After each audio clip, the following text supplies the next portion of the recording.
Stop right there, I'm calling 911. The words hit me like a siren before the siren even came. I turned from my garage door, halfway closed, to see her again.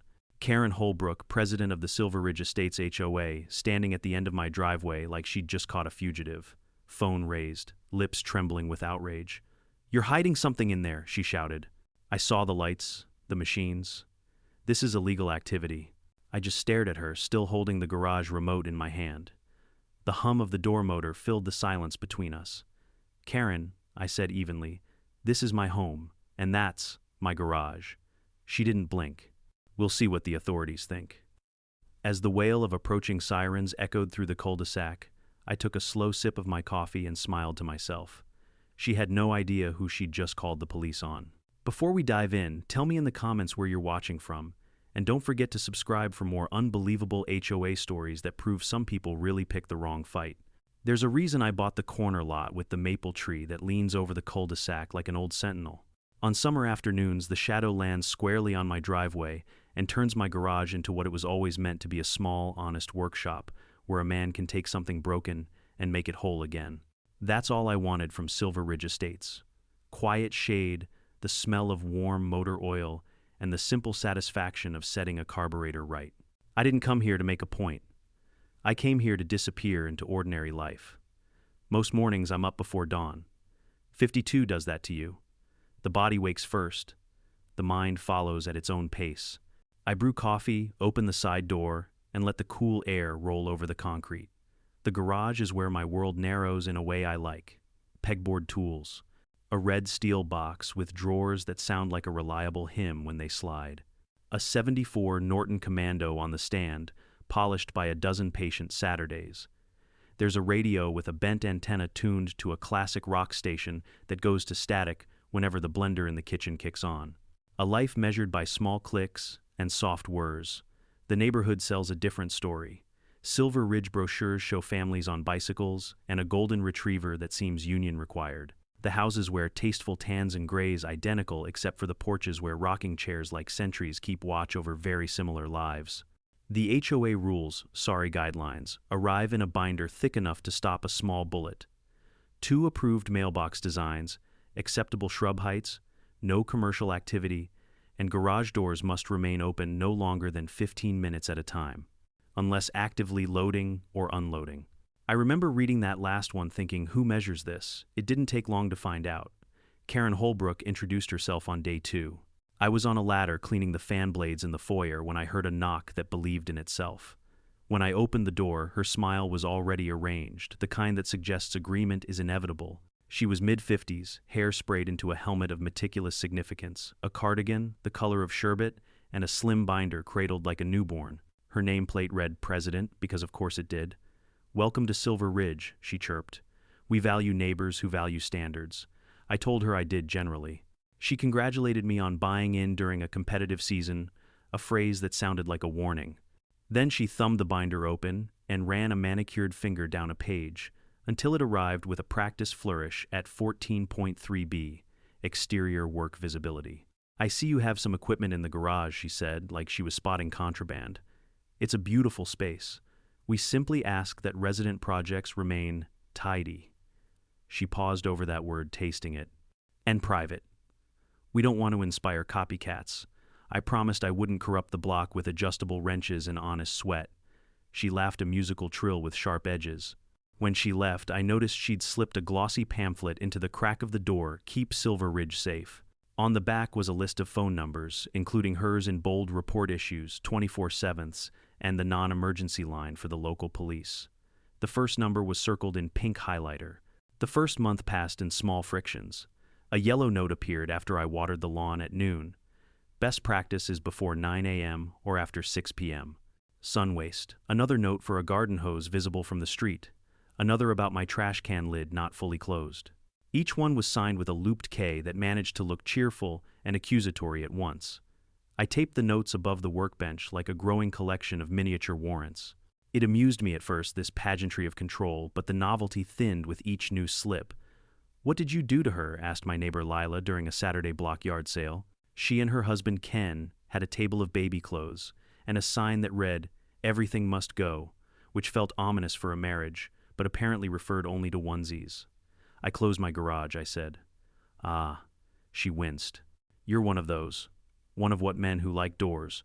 She says doors send messages.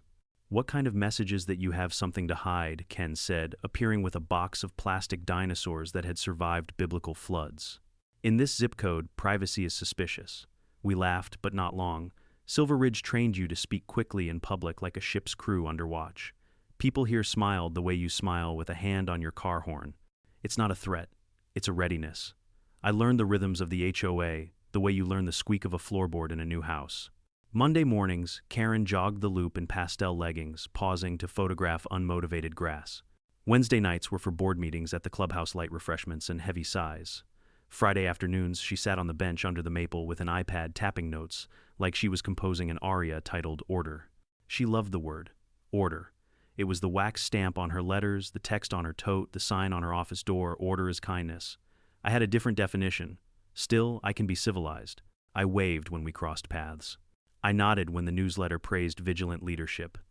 I trimmed the boxwoods just enough to satisfy someone who believed greenery had moral implications.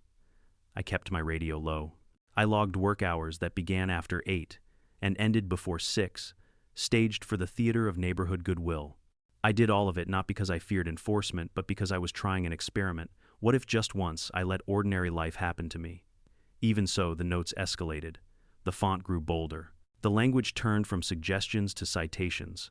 One morning, I found an envelope taped to the garage, a formal notice of violation with 3 boxes checked noise unapproved activity safety concern. Attached was a quote from Section 9.2.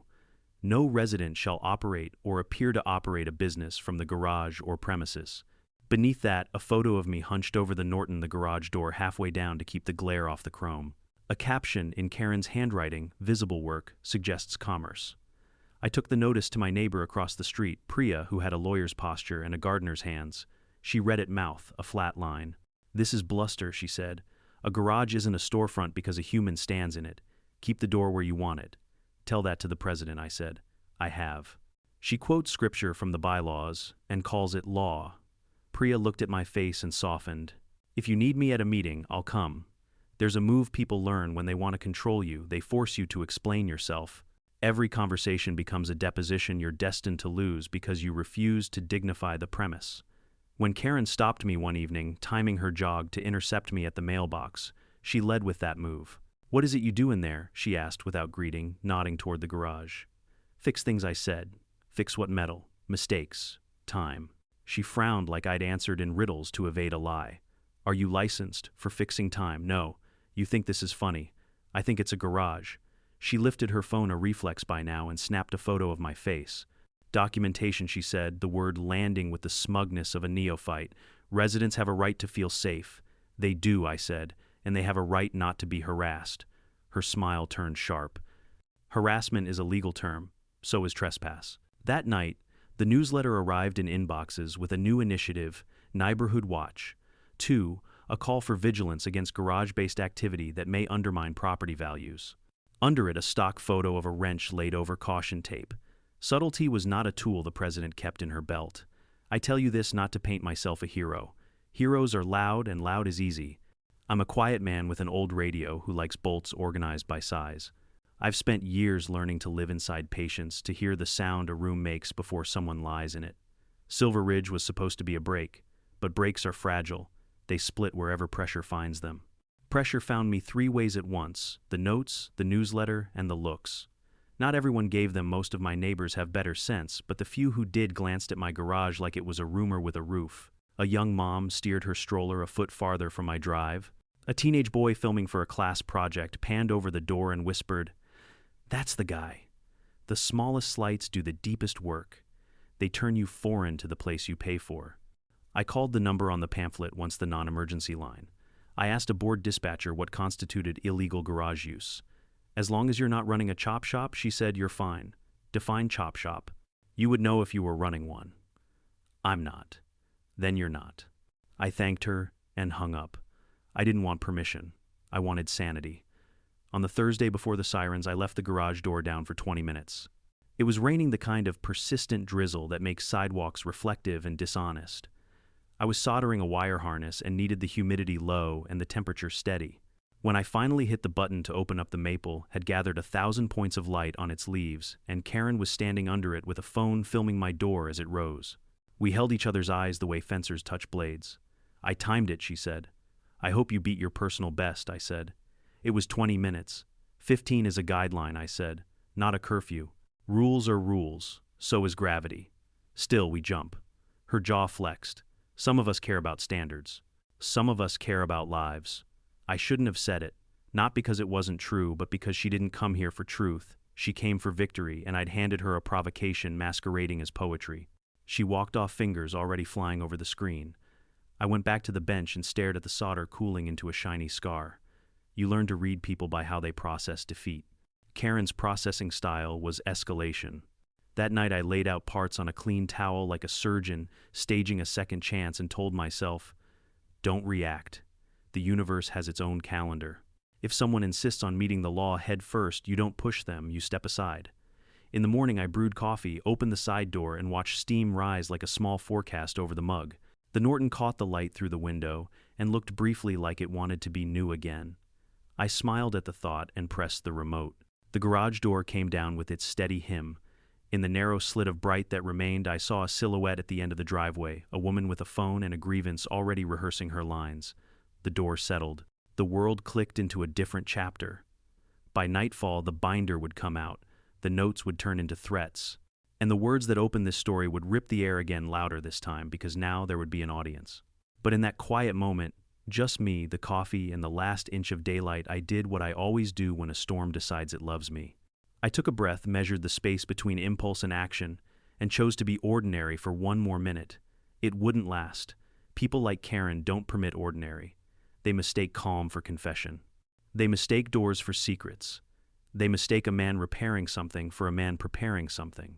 And when they make enough mistakes, something else wakes up in me, not anger, not pride, just the old trained patience of a person who knows what to do when someone points at a garage and says the word illegal like it's a spell.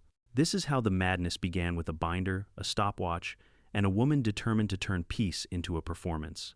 And it is how it will end, in a room with better lights, better rules, and a different kind of door.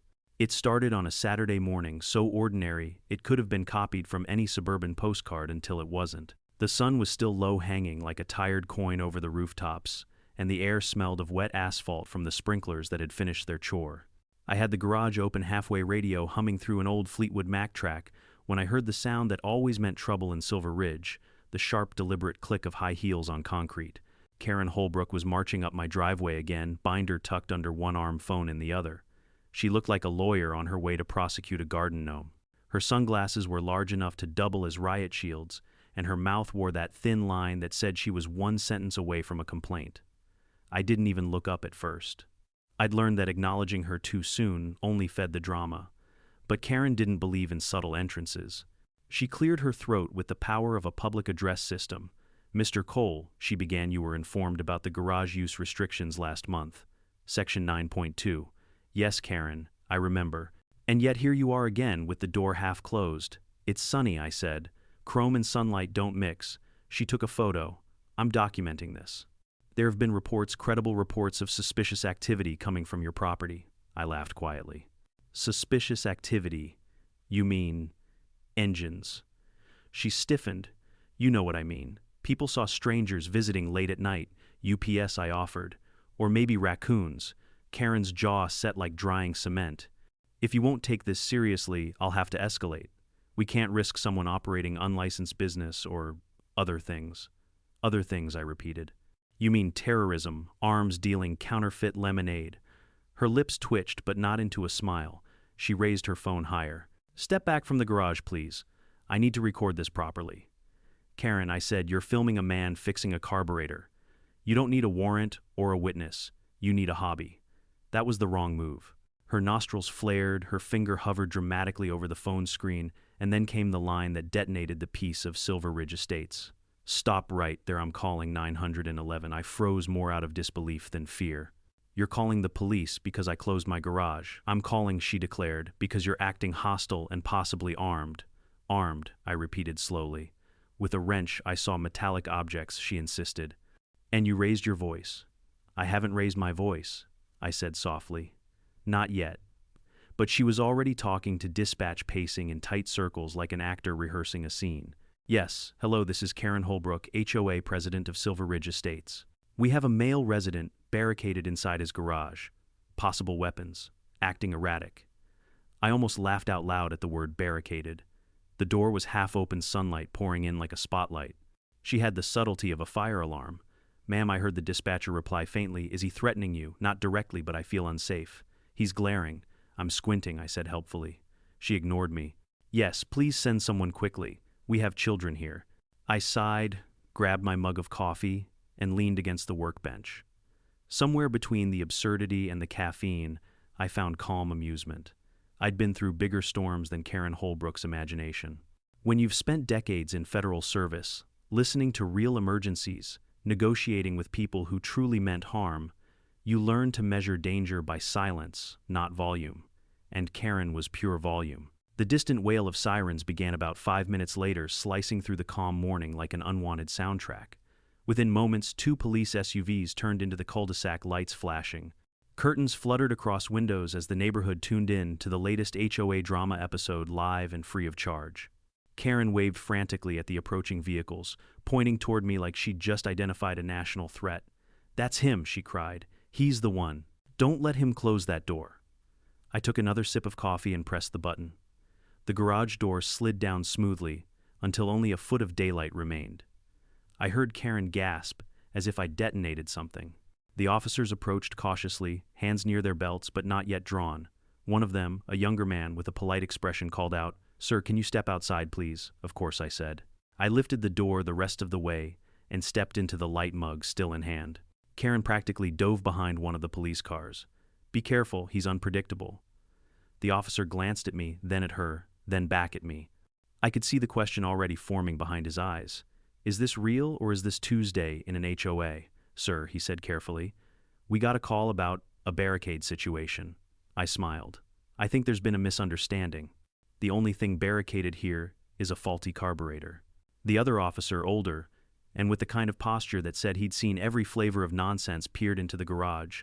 Looks like a normal setup, he said. Tools, bike, coffee. No hostages. Karen stepped forward again, visibly offended. Of course you'd say that. He probably hid everything before you arrived. Look at his demeanor, cold, evasive, trained. The older cop raised an eyebrow. Trained at what, something military, maybe. I can tell. He's too calm. Ma'am, he said, you realize calm isn't a crime. It should be when it's suspicious. The younger officer bit his lip to keep from laughing. Do you have any evidence of illegal activity? Karen hesitated, which was rare for her. I heard noises. Mechanical. At night. That's... What garages do, he said. She flushed. This neighborhood has standards. There are bylaws. Bylaws aren't laws, I offered. Stay out of this, she snapped. Trying to, I said. The older cop stepped between us. All right, let's dial this down. Sir, can we just see some ID for our report? Sure. I reached into my wallet and handed over my driver's license. He looked at it, then at me. I could tell he recognized the name, but wasn't sure why. I appreciate your cooperation, Mr. Cole. We'll file this as a false alarm. Karen's voice rose an octave. False. Are you saying I fabricated a crime? I'm saying there isn't one. I demand you investigate further. Search his property. The younger officer's patience was thinning. Ma'am, without probable cause, we can't just— I am probable cause, she yelled. I'm the HOA president. I nearly choked on my coffee. That's not a federal title, Karen. Enough from you, she snapped. You think you're untouchable, don't you? Well, I'll find out who you really are. That line stuck with me. I'll find out who you really are. The way she said it, like she was promising vengeance rather than curiosity, hit a chord I hadn't heard in years. It reminded me of interrogations where the suspect said too much without realizing it. There was something behind her obsession, something beyond control or gossip. The officers left after issuing her a warning about false emergency calls. Karen stood in the street, shaking furious eyes, burning holes into my garage door as it lowered again. I finished my coffee and looked at her through the narrow gap as the door met the concrete. For a moment her expression shifted, not anger but fear. Not of me, but of something older. The kind of fear you only see in people who know exactly what they're capable of. When the sirens faded and the neighbors retreated into their curated normalcy, I sat down on my stool, elbows on my knees. My reflection in the metal door looked like a man who'd lost count of second chances. I'd promised myself not to bring work home, not this version of work. But Karen's words echoed through the quiet, "I'll find out who you really are." What she didn't know was that curiosity is contagious.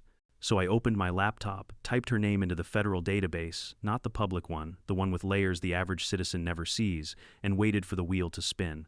The file came up almost blank. Too blank. Her background check was scrubbed cleaner than a politician's biography. No employment records before 2009, no property ownership before Silver Ridge, no aliases, no traffic tickets. Perfect. And in my world, perfect is impossible. I leaned back, fingers steepled, the old instinct creeping in like an uninvited friend. Files like that don't appear naturally, they're made, which meant someone had cleaned her record. And people who get their records cleaned have something to hide. The garage, the notes, the call, all of it suddenly felt smaller, like noise hiding a signal. I wasn't dealing with a meddling neighbor anymore. I was dealing with someone who'd spent her life pretending to be ordinary. And I knew exactly how to find out why. That night, as Silver Ridge slept under its perfectly spaced streetlights, I drafted an email to a trusted contact in D.C., someone who still owed me a favor. I kept it short, need a deep pull on a Karen Holbrook, Silver Ridge Estates. Possible alias. Start with sealed state records early 2000s.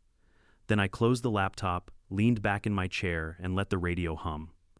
Karen thought she'd called the cops on a stranger. She had no idea she'd just declared war on the Federal Bureau of Investigation. When you've spent a lifetime tracking liars, you develop a sixth sense for the ones trying hardest to look clean. That was Karen Holbrook. Every inch of her life in Silver Ridge screamed perfection, the pastel house, the manicured roses that somehow bloomed out of season, the way her mail never sat in the box for more than 20 minutes. Everything too polished, too rehearsed.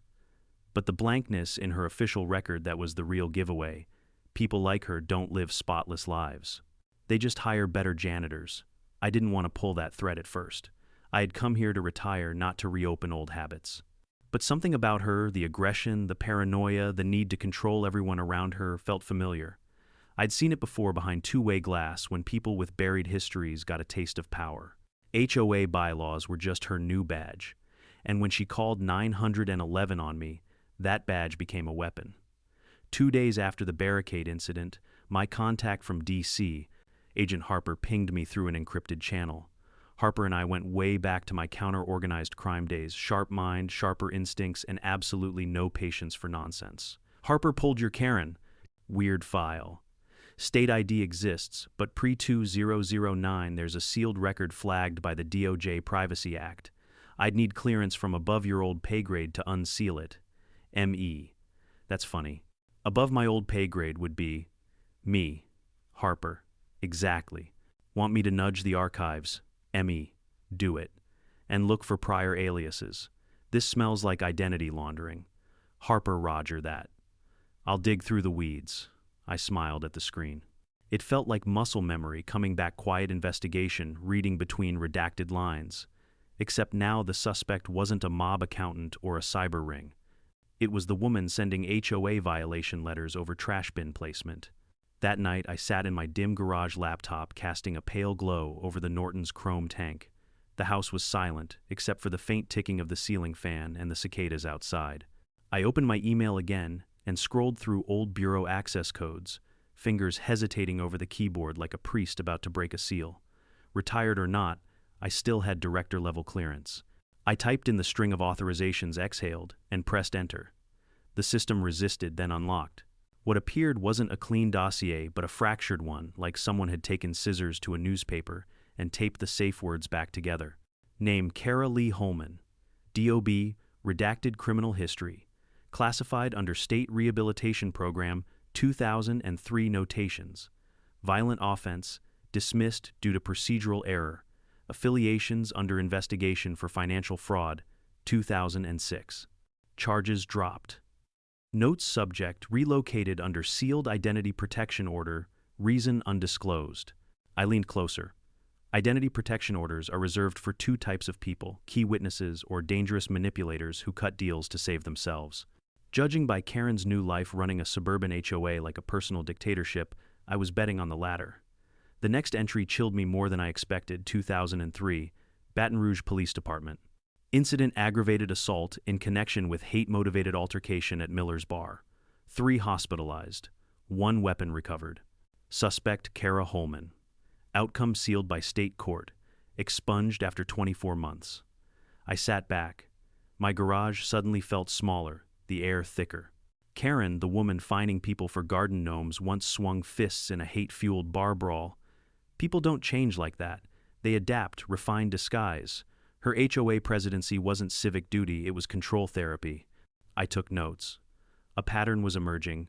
2003 assault, 2006 fraud, both sealed. A new identity in 2009, then a perfect neighborhood in 2014. Every few years a reset. That wasn't random. That was a system. Somebody high up had helped her bury that past. And that meant leverage. The next morning I met my neighbor Priya on her porch. She was trimming rose bushes, her hands gloved, her tone casual, but her eyes sharp. Big excitement last weekend, she said. You're a local celebrity now, not the kind of fame I wanted, I said. She's been bragging about it, telling everyone she caught a criminal in the act. Did she mention the part where the police apologized to me? Does Karen ever mention apologies? I hesitated, then asked. How long's she been president? 5 years. Won the vote after the last guy moved out. She's persistent. Scared 3 candidates off before the election. Why? I'm trying to understand her history. Priya snorted. History? She doesn't have one. Or that's what she says. Moved here from up north after a divorce. No kids, no records, no relatives. The kind of person who arrives one day fully formed like a bad idea. That confirmed it. Karen's story wasn't built, it was manufactured. That night Harper called. You were right, he said without preamble. She's not just Karen Holbrook. That's an alias tied to a suspended nonprofit Sunline Community Initiative, flagged for suspicious transfers 6 years ago. Guess who signed those checks? Let me guess. Karen, bingo. She funneled HOA funds into the nonprofit, then the nonprofit paid shell contractors that never existed. Classic laundering loop. Small scale, but efficient. Amount about 120 grand. Enough to matter. Harper paused. There's more. Her brother Stephen Holman popped up in a racketeering case in Arizona, member of the Ridgewell Order. I frowned. That hate group, still active. And guess who posted bail for him back in 2005? The silence answered. When I hung up, I realized the weight of what I was holding. This wasn't HOA drama anymore.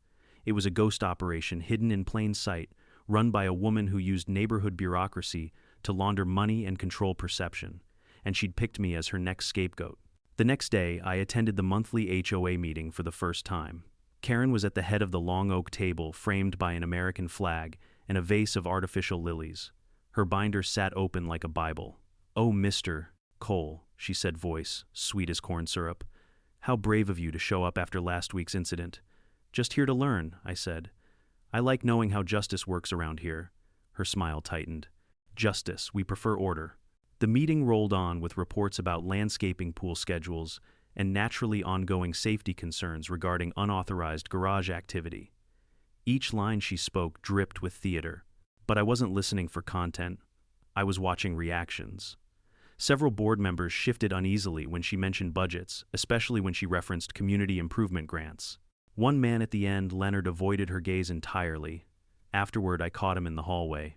How long she been handling the finances? He hesitated, lowering his voice. Since before I joined, she says transparency is handled internally. But I've never seen a ledger. She does it all herself. You ever asked to see one? Once he said. She threatened to fine my daughter for leaving a scooter on the sidewalk. Classic intimidation loop. I'd seen cartels use softer versions of the same tactic, make the punishment personal, keep people compliant. I thanked Leonard and left mine buzzing. The pattern was clear: control the rules, control the fear, control the money. But something else bothered me.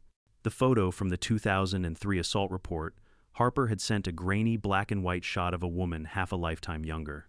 The face was the same, but the eyes, those eyes were wild, unhinged. The same eyes that glared at me when she screamed.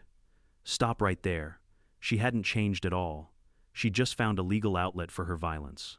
Later that night, as rain began to tap softly against the window, I organized the data. Fraud, assault, laundering, identity change, hate group ties. Enough to bury a career if she ever had one left. But I didn't want revenge. I wanted exposure. Clean, factual, irrefutable exposure. The kind that doesn't scream it, simply speaks truth and watches the world rearrange itself. so I planned the next move. I would build a trail she couldn't deny: every transaction, every falsified grant, every HOA dollar misused. I'd request copies of community invoices through the transparency clause buried in the bylaws she worshipped so much. I'd trace them to the dummy corporation Harper found, and then when the board saw it with their own eyes, she wouldn't be able to scream harassment or misogyny or misunderstanding. The law would speak louder than her voice ever could. I leaned back, the Norton gleaming beside me. Funny thing about garages, they're where people fix what's broken. Karen thought she was the law here. She had no idea she'd picked a fight with the man who used to write the laws she broke. And as the rain turned into a steady drumbeat, I whispered to the silence, "Let's see what you're hiding, Madam President." Because if she'd spent her life erasing her past, I was about to become the one person she couldn't erase. There's a certain pleasure in letting your opponent dig their own hole. You don't have to push, just clear the weeds around it and wait for gravity. That's exactly what I did with Karen Holbrook. She was too arrogant to imagine anyone could out-bureaucrat her, and arrogance is the most predictable flaw in the human catalog. The day after I uncovered her past, I spent the morning studying the HOA bylaws she adored. Each page was a symphony of half-legal nonsense, written by people who thought reading a contract once made them attorneys. Buried in Section 12.4 was a beautiful little instrument of self-destruction. All members may request access to association expenditure records with 72-hour notice. Karen quoted bylaws like scripture, which meant she couldn't object without contradicting her own faith. I drafted a polite email. "Dear President Holbrook, in the spirit of transparency, I'd like to review the past 2 years of HOA financial records. I'm sure you'll agree this demonstrates our shared commitment to order. Warm regards, Daniel Cole." Within 15 minutes, she replied, "Mr. Cole, your tone is noted. Records are available upon written request at the next scheduled meeting. KH." The phrase "your tone is noted" was her passive-aggressive trademark. I almost laughed. People like Karen mistake politeness for weakness. They don't realize it's the sound of the fuse burning quietly. 3 days later, I arrived at the clubhouse with a leather folder under my arm and a small recording device clipped discreetly inside my jacket. I wasn't there as an FBI director. I was there as a bored neighbor who just happened to know how to build a case file that could end a career. The room smelled of coffee and fresh anxiety. Karen sat behind a folding table with 2 board members, Leonard, and a timid woman named Ruth. A stack of binders sat neatly beside her. "Mr. Cole," she said sweetly, "I trust this is about putting our little misunderstanding behind us." "Exactly," I said, smiling. "I just want to understand where my dues go. I'm sure everything's in perfect order." Her eyes narrowed. "Of course. Silver Ridge maintains impeccable records." She slid a binder across the table. Inside, receipts and invoices were arranged with almost artistic precision. Landscaping contracts, maintenance bills, community event expenses, all properly dated. Too properly. If you've ever handled forged documents, you know the smell of fresh toner and unaged paper. Half of these pages looked like they were printed yesterday. The ink hadn't even faded where it should have. "Impressive," I said, flipping through. "You keep backups." She tensed. "Naturally. Off-site. Mind if I make some copies for my notes?" "That won't be necessary," she said quickly. "These are internal documents. Under 12.4, I believe members are entitled to duplicates." Her jaw tightened.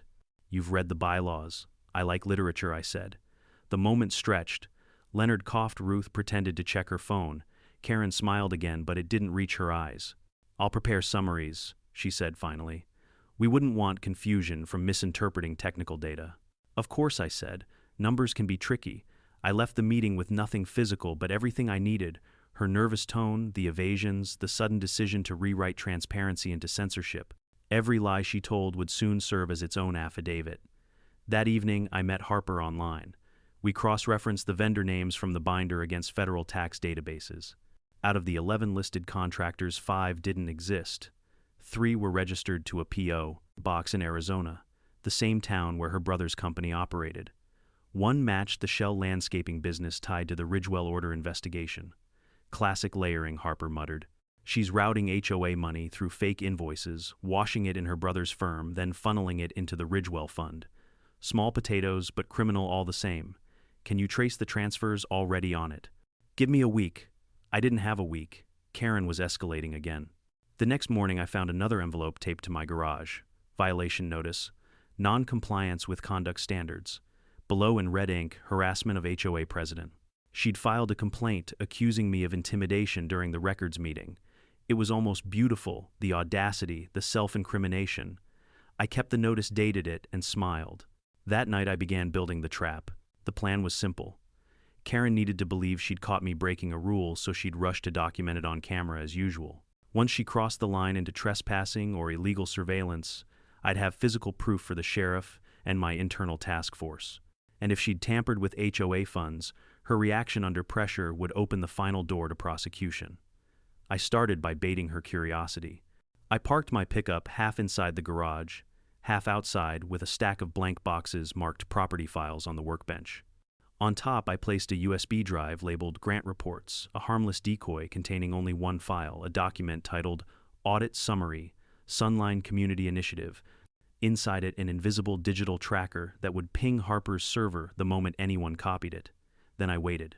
By noon, the next day, Karen was there, standing at the edge of my driveway, pretending to photograph flowers. I pretended not to notice. She lingered, pacing, glancing toward the open garage. Eventually, she left. That night, Harper called. We got a ping. Someone copied the decoy file at 6:17 p.m. from an IP registered to the Silver Ridge HOA office. Got her, I said. Careful, Harper warned. She's volatile. Don't push too fast. I'm not pushing. I'm inviting gravity. 2 days later, she snapped. I was sanding a piece of maple in the driveway when her white Lexus screeched to a stop. She jumped out waving papers. You think you're clever, don't you? She shouted. Planting false documents to frame me. Good afternoon, Karen, I said, brushing sawdust from my shirt. That's a serious accusation. I know you hacked HOA files. I don't have access to HOA files, I said calmly. You do. She froze for half a second, long enough. Why would you assume I have your files unless you looked at mine? Her face flushed. You're manipulating this community. You mean auditing. You're dangerous, she shrieked, grabbing her phone again. I'm calling 911, I sighed. Again. This time, I didn't bother stopping her. I wanted witnesses. When the officers arrived, I greeted them with coffee and the recording of her last visit. One of them, Officer Lane, recognized me from bureau briefings years ago. He gave a subtle nod that said, I know who you are. I'll play along. Everything okay here? Lane asked. I believe Miss Holbrook is upset, I said. She's accused me of hacking the HOA system. Perhaps she can explain how she found data from my computer on her device. Karen blinked. What? No, I didn't, he's twisting. Do you have the device, ma'am? Lane asked. Yes, but those are fabricated files. Then you won't mind if we take a look, he said, extending his hand. Her confidence collapsed like wet cardboard. This is harassment, she hissed. Ma'am, he said gently, hand over the device. She did. Within minutes, the tracker verified itself. Harper confirmed remotely. Her phone had accessed the decoy USB and transmitted the data to her office computer. Chain of custody timestamped. Exactly what I needed.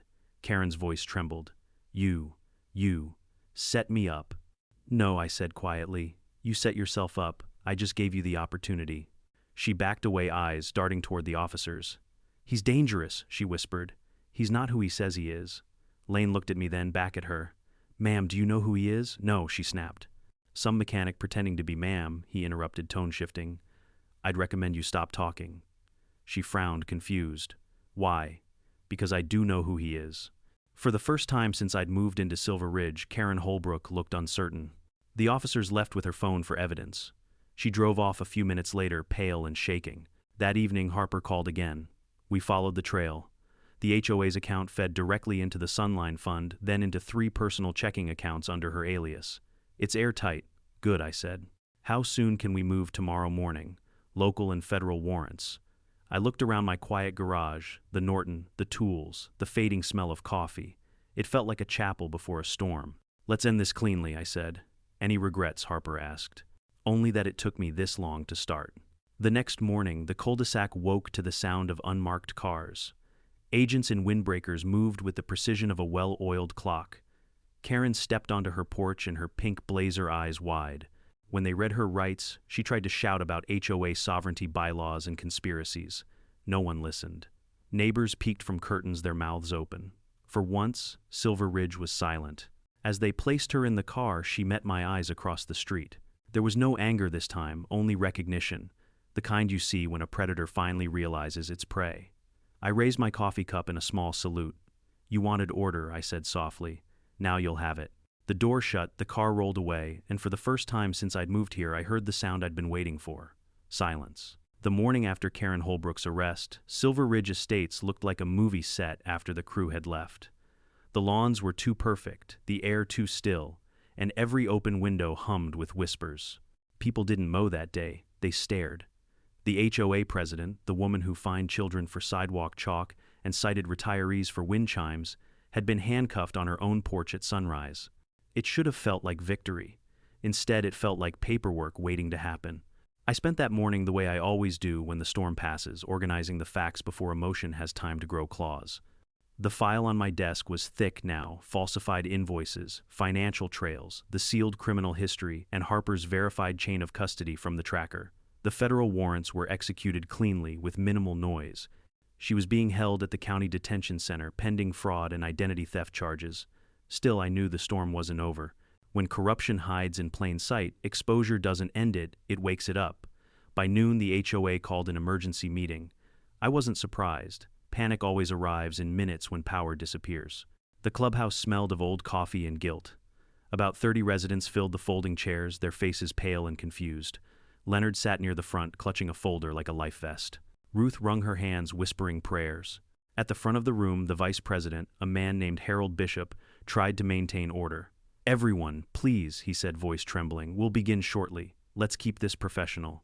Professional. The word had lost meaning in this place. When I stepped inside, conversations froze. Someone whispered my name like I was part myth, part grenade. I nodded politely, took a seat in the back, and waited. Harold cleared his throat. "As you all know, President Holbrook has been temporarily detained pending investigation into certain, financial irregularities." Temporarily, a woman near the front snapped. "They took her away in handcuffs." Harold blinked rapidly. "Let's not rush to judgment. We don't have all the facts." "We have the video," another man shouted, holding up his phone. "It's all over the neighborhood page." "FBI agents, federal warrants. You think that's a misunderstanding?" The room buzzed. I could feel the heat rising. Harold raised his palms. "Please, we'll address the facts once they're verified. In the meantime, we have a guest who can help clarify certain matters." All eyes turned to me. I stood slowly. "Afternoon, everyone. My name's Daniel Cole. I live on Maple Court. Until last week, most of you probably knew me as the garage guy." A few nervous laughs scattered across the room. Turns out that garage was more useful than anyone realized. I walked to the front, opened my folder, and placed several pages on the projector stand. The screen behind me glowed to life with spreadsheets and dates. "These are the financial transfers from your HOA account over the past 3 years," I said. Roughly $120,000 in community funds were redirected through a nonprofit called Sunline Community Initiative, a company with no employees, no physical address, and no service history. That nonprofit, in turn, sent payments to a landscaping firm registered to Stephen Holman, Karen's brother. A murmur rippled through the room. Every dollar was disguised as maintenance tree trimming playground upgrades. None of those projects ever happened. I tapped the next slide. "You all paid for them."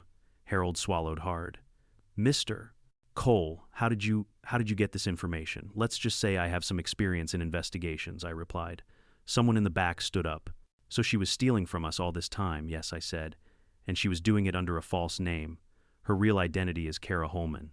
She has a sealed record for aggravated assault, prior fraud charges, and confirmed ties to a hate group investigated for financial crimes in 2006. That's public record now." The seals were lifted this morning. The room erupted.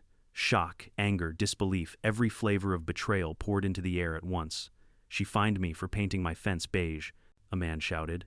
"She made me replant my garden because the tulips were the wrong color," cried another. "She told me my disabled son's wheelchair ramp was a violation," a woman sobbed. I waited until the noise died down. "I know," I said quietly. "She did a lot worse to others. But what matters now is that you all know the truth. You don't have to be afraid anymore." Leonard rose shakily from his chair. "Mr. Cole, are you with the police?" I hesitated, then decided it was time. "Not exactly," I said. "I'm the director of the Federal Bureau of Investigation." The silence that followed could have rewritten physics. Mouths hung open. Someone actually dropped a pen that hit the floor like a gunshot. Harold blinked. "The FBI." "Yes," I said. "I moved here to retire quietly. Didn't expect to find federal-level corruption in a cul-de-sac." The laughter that followed wasn't humor, it was relief. the kind that bursts out after months of being held hostage by fear. Ruth stood up, voice trembling. So she was. One of them. A criminal. Not anymore, I said. Now she's a case file. After the meeting, people swarmed me with questions. Some cried, others apologized for believing her stories. A few were angry at themselves for staying silent. I told them what I tell victims in every case. Silence isn't weakness. It's survival until the truth has a witness. By evening, local news vans lined the street. A reporter shouted, "Director Cole, can you confirm the charges?" "I can confirm that the law applies to everyone," I said, "even those who hide behind homeowners' bylaws." The clip aired that night. By morning, HOA president linked to fraud and hate group was trending across social media. Silver Ridge had officially gone viral. But for me, the work wasn't done. Harper called from DC. "She's talking," he said, "trying to cut a deal, claims she was laundering for someone higher up." "There's always someone higher up," I said. "Track it." "You realize you just became the most famous man in suburban America? I'd rather be anonymous." He chuckled. "Too late. You're a meme now," I sighed. "Fantastic." That weekend, the HOA board held another meeting, this one open air under the gazebo. It felt symbolic, sunlight replacing secrecy. Harold stepped down as acting president, citing emotional exhaustion. The board voted unanimously to dissolve the current leadership and start fresh. When they asked me to run, I laughed. "Trust me," I said. "You don't want a federal agent managing your block party." Instead, they elected Priya. She accepted with a humble smile and immediately proposed reforms: public financial transparency, fair complaint systems, limits on presidential power. The crowd cheered. For the first time, Silver Ridge felt like a neighborhood again. As the meeting ended, Priya approached me. She said, "You could have left it alone. Moved away. Let her destroy herself." "I could have," I said. "But corruption only destroys itself if someone shines the light long enough." She smiled softly. "You'll stay." "For a while," I said. "Someone has to make sure the lights stay on." Later that evening, I sat in my garage, the same one that started all this. The Norton's tank gleamed under the single hanging bulb. The air smelled of oil and pine shavings. Peace at last had a sound again. I opened the window. The night was cool, the street quiet. Across the cul-de-sac, kids rode scooters, their laughter echoing where Karen's voice used to bark orders. Someone was grilling steak. Somewhere, a dog barked, not in alarm, but because it could. On my workbench lay the final copy of the HOA file, stamped and sealed by the Bureau. I'd add it to the archives next week, another case closed, another ghost unmasked. Before I shut down the lights, I poured one last cup of coffee and stepped onto the driveway. The stars hung over Silver Ridge like new promises. My phone buzzed a message from Harper. "Harper, nice work. Clean takedown. Community owes you. ME. They don't owe me, they owe themselves. Harper, you ever think about coming back? ME, no. I think about staying human." I put the phone away and stared down the quiet street. In the faint reflection of my window, I saw the man I used to be the one who chased criminals across borders. Then I saw the man I'd become, the one who finally found peace behind a garage door. Both versions nodded at each other in understanding. Then I pressed the remote. The door rolled down slowly, sealing away the past and the evidence and the ghosts of arrogance. The motor hummed steady and sure until it clicked shut. For the first time, the sound didn't mean defense. It meant closure. Silver Ridge slept easy that night, and for once so did I. The sound of justice isn't the clang of a gavel or the click of handcuffs. It's quieter paper sliding into folders, signatures drying in blue ink, the hum of truth finally filling the space where lies used to live. That's what Silver Ridge felt like in the weeks after Karen Holbrook's downfall. An entire community learning what silence really sounds like. She didn't go quietly. People like her rarely do. Even from county detention, she kept up her performance, mailing handwritten statements to the HOA board, claiming she was the victim of a targeted political smear by a federal operative with a personal vendetta. She accused me of hacking her computer, of planting evidence, even of harboring resentment toward women in positions of authority. I'd read worse. What mattered wasn't what she said, it was what the evidence said louder.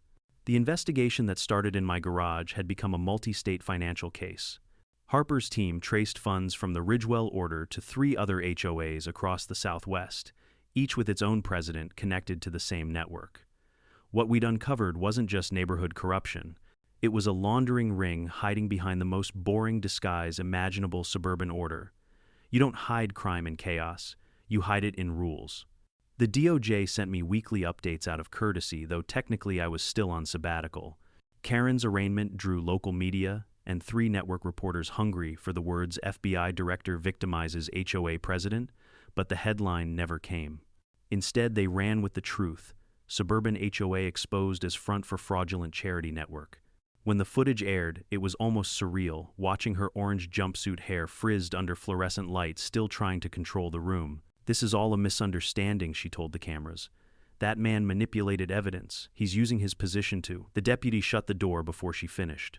3 weeks later, I was subpoenaed to testify at her preliminary hearing. I hadn't stepped inside a courtroom in nearly 2 years, but the smell never changes old paper aftershave tension. The judge was a calm woman with half-moon glasses and a tone that could slice through granite. Karen sat at the defense table, wrists chained, eyes hollowed by sleeplessness but still sharp. When she saw me walk in, her expression flickered between hatred and disbelief, like she was still convincing herself. This was all some nightmare that good posture could fix. The prosecutor, a young attorney named Mendoza, began simply. "Director Cole, can you tell the court why you began investigating Miss Holbrook?" "Because she called 911 on me for closing my own garage," I said, letting the irony breathe. The courtroom laughed softly. Even the judge smirked. Mendoza nodded. "And what did you discover as a result of that incident? That her 911 call wasn't the only false report she'd ever made."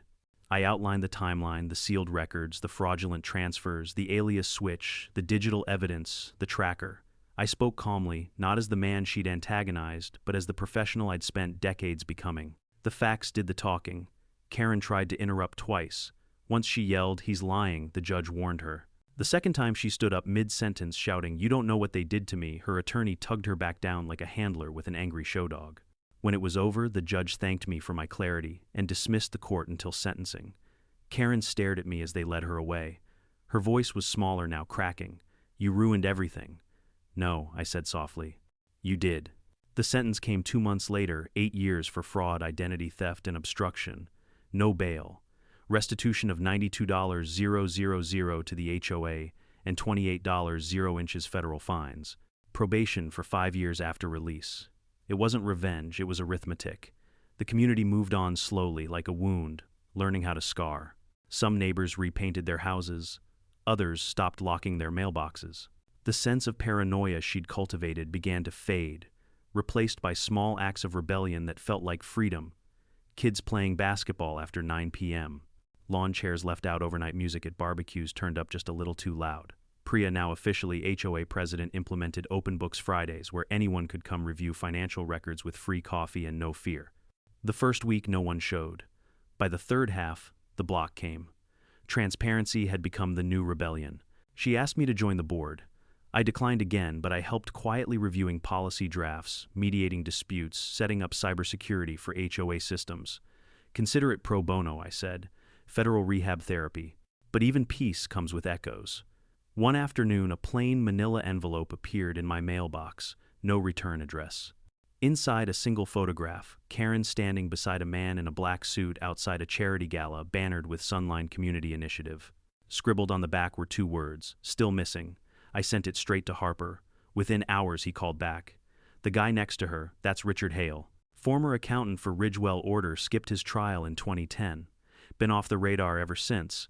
You think she was still working with him, wouldn't surprise me. These people recycle identities like paper towels. We'll dig." The thought left a chill I hadn't felt in years. It meant the network was larger than we'd uncovered, maybe even national. Harper wanted me to come back full-time. I told him I'd think about it. That night I sat in my garage again. The Norton gleamed in silence, but I couldn't focus on it. The air smelled different, colder, more alert. Maybe it was paranoia, maybe instinct, but I could feel eyes on the house. Old habits die hard. I checked the motion cameras and the perimeter. Nothing. Still, I knew better than to assume nothing meant safety. I opened the photo again, studying the faint reflection in the gala window. A third person barely visible watching from across the street, too blurry to identify. I scanned the image, ran facial recognition. No match, just another ghost. The next morning, Harper emailed, "We're reopening the Ridgewell file. If you're willing, we could use your insight." I looked at the message for a long time. I'd left that life for a reason.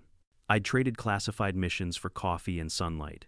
Yet here it was again, darkness knocking politely at my white picket fence. Maybe peace wasn't a place. Maybe it was just a pause between duties. Karen's sentencing day drew a crowd. Reporters filled the steps of the courthouse microphones, hungry for redemption soundbites. I stayed in the back, hat low, letting the scene play without me. When they brought her out, shackled but defiant, she still managed to look directly at one of the cameras. "I'll rebuild," she said. "People like me always do." She wasn't wrong. That's what worried me. Harper later confirmed they found a coded notebook in her safe lists of contacts, payments, symbols, matching other pending investigations. She'd been deeper in the network than anyone guessed. But at least for now, the web had a hole in it. Life in Silver Ridge settled again, though normal had changed definition. One evening, Priya organized a community dinner to celebrate the HOA's new charter, one that limited presidential authority and required every rule to pass majority approval. I went mostly out of curiosity. Kids chased fireflies. Someone grilled hot dogs. Laughter replaced tension.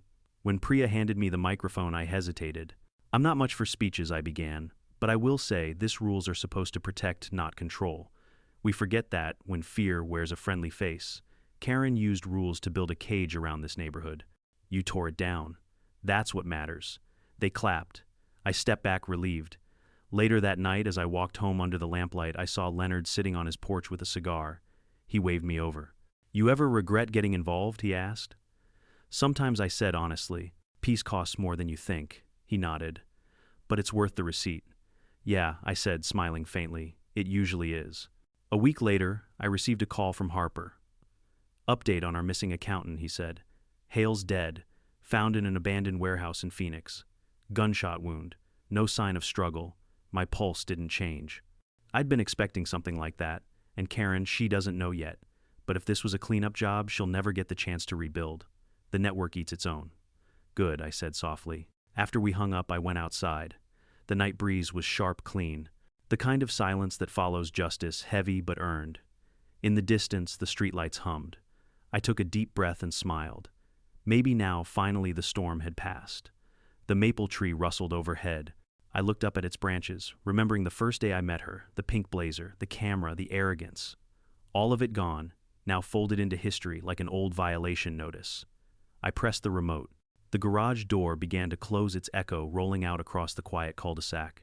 "Order restored," I murmured, and this time it wasn't irony, it was peace. 6 months passed. Spring came back to Silver Ridge Estates like a shy apology grass, a little greener fences, freshly painted laughter returning to the sidewalks where paranoia used to live.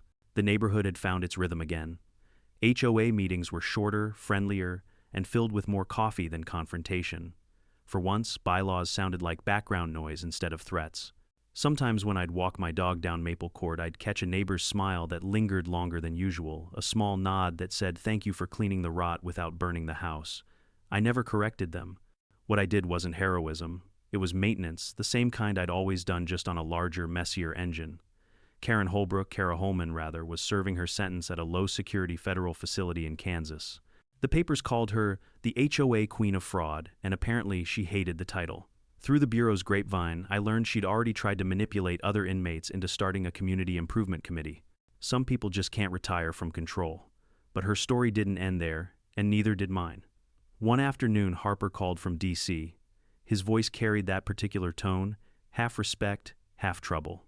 "Cole," he said, "remember that Ridgewell order accountant, Richard Hale? The dead one, yeah. Turns out he wasn't working alone. The network's bigger than we thought. They were using HOAs all over the country, tiny ones like yours, to funnel microtransactions that went unnoticed by regulators. Low risk, high efficiency. So Karen was just one gear." "Exactly. And that gear squealed. We've got warrants in 3 more states now. Your evidence started a chain reaction." I stared at the phone for a moment, the hum of my garage fan filling the silence. "You're welcome," I said dryly. He laughed. "You sure you don't want back in desk work advisory role? You could train the next batch of agents." "I've trained enough people to know I'd rather talk to engines," I said. "But send me the files. I'll take a look."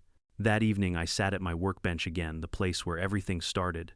The Norton sat fully restored now, every bolt shining like it had been waiting for this ending. I turned on the small radio. The old jazz station came through, fuzzy but warm.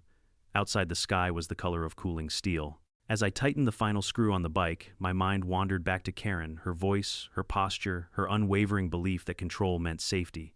I used to think people like her were the villains of small worlds, the petty tyrants who needed fences more than empathy. But now I understood she wasn't a monster. She was a symptom. There's something about power that makes people forget why they wanted it. At first, it's about fixing things, tidying lawns, improving property values, protecting the community. But somewhere along the way, they start believing the rules are holy, that disobedience equals sin. Karen didn't want order. She wanted worship. And when worship didn't come, she built her own religion fear.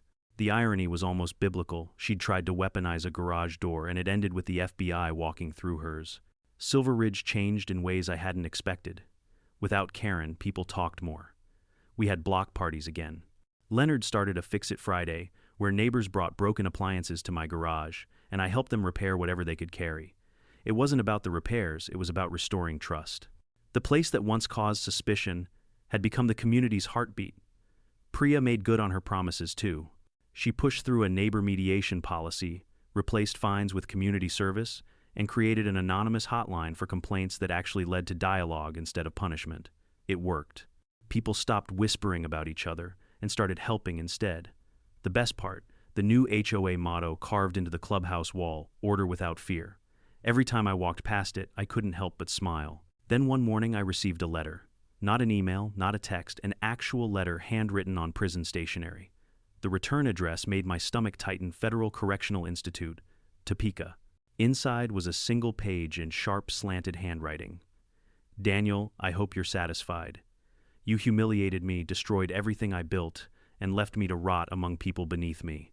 But you should know something: I didn't start Ridgewell's game. I ended it once. They pulled me back. You think you stopped a crime, but you only clipped a branch. The roots are still growing. When I'm out, I'll finish what I started. K. No threats, no apologies. Just venom disguised as prophecy." I folded the letter, neatly placed it in a folder labeled Archive, and slid it into the filing cabinet beside my workbench. Fear thrives on attention. I wasn't giving it any. Still, part of me knew she was right about one thing: the roots did go deeper. The next day I called Harper. She wrote to me, I said. "Let me guess, cryptic threats, self-pity prophecy, pretty much." "Good. That means she's scared. We've already frozen every known Ridgewell account. She's got nowhere to go when she gets out. Except back to her own reflection," I said. He chuckled.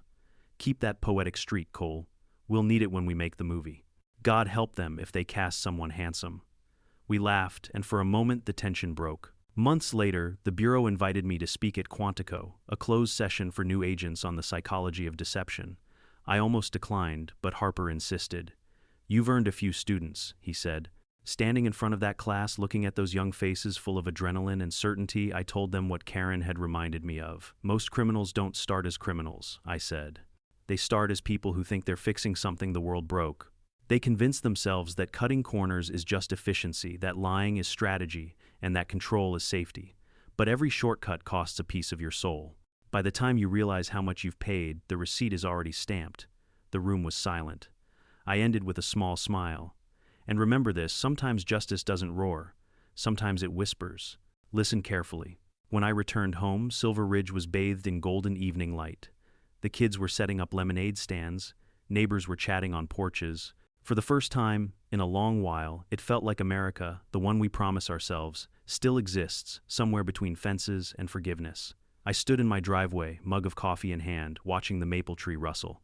It had grown a bit taller, casting longer shadows across the asphalt. Life goes on quietly, persistently, beautifully. Inside the garage, the Norton sat gleaming, ready for its first real ride. I slipped on my leather gloves, swung my leg over the seat, and turned the key. The engine rumbled to life, steady, strong, clean. I rode through Silver Ridge, slowly passing houses that looked brighter than I remembered. At the end of the cul-de-sac, a sign caught my eye: Community Open House, all welcome. Karen would have hated that word welcome. It was too uncontrollable, too democratic. The thought made me laugh. When I reached the main road, I stopped for a moment, looking back at the neighborhood that had tested and taught me more than any federal operation ever had. I'd come here for peace, and ended up rediscovering purpose. Funny how the two can overlap when you least expect it. Then I whispered, "Permission granted," and opened the throttle. The road stretched ahead, wide and waiting. Sometimes life puts you face to face with people who thrive on power, rules, and fear. They'll try to control you, intimidate you, or make you question your right to peace. Don't let them. The truth doesn't need to shout, it just needs to stand. Justice isn't revenge, it's responsibility. It's documenting the facts, staying calm under pressure, and believing that doing the right thing doesn't need to be loud to be powerful. If you've ever dealt with your own HOA, Karen, remember patience is a weapon and integrity is armor. Let me know in the comments where you're watching from and share your own story about standing up to injustice. Don't forget to subscribe for more true inspired HOA dramas, because sometimes the quietest garage hides the loudest truth.